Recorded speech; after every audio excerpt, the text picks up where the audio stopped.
Hey guys, what's up? It's Apple Critics from applecriticsYT, and in this video I'll be talking about the Apple game console codenamed the iPlay. Recently there's been a lot of news about smaller companies' race to release low-cost Android-based game consoles, and now Google is in the mix for that.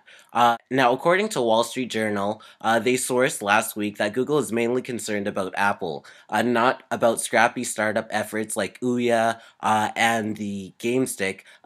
The story cited that people believe that Apple will be making a game console in the very near future. And Google basically said Google is reacting in part to expectations that their rival Apple will launch a video game console as a part of its next Apple TV product release. Although Apple is very secretive, as always, nothing has indicated anything about this, so right now it's just a rumor. But Google should be concerned, and so should Sony, Microsoft, Nintendo, and all of the other major contenders in creating a low-cost game console. Now, Apple already has the makings of a great game console. Whether it's actively working on one or not, nobody knows right now.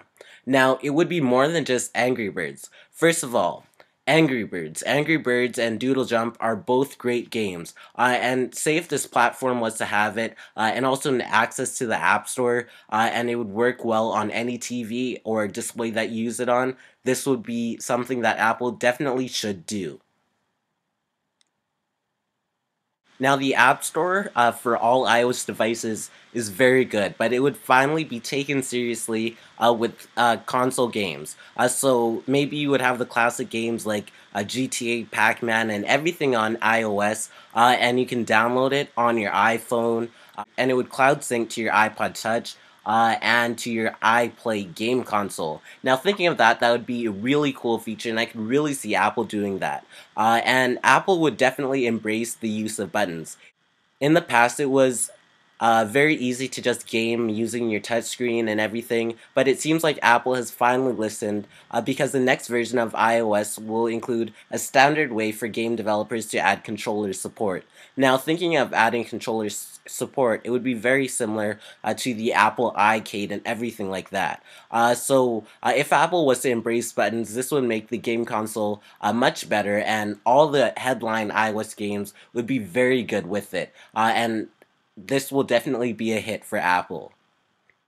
Now, Apple's Game Center is now approaching it being 3 years old, and while it started out rough, it has since matured, and I could really see Apple implementing Game Center, much like Xbox Live and everything like that.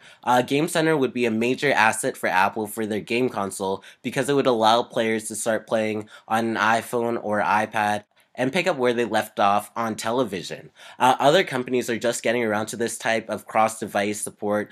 Google launched a competitor to Game Center in May, but the number of supported games is tiny, and I'm worried about the potential barriers to user adoptions due to Google Plus branding.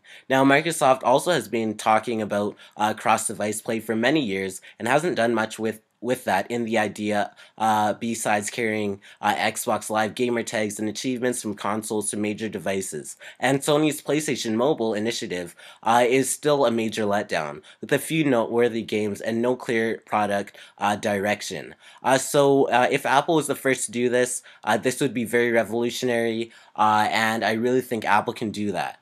Now, the original Apple TV only has 8 gigabytes of built-in storage, a chunk of which is occupied by the operating system, so it's not unheard for iOS games to exceed 1 gigabyte in size. Now, Apple should probably put it around whatever the Xbox One and PS4 has it at for storage space, so probably 500 gigabytes would do the trick.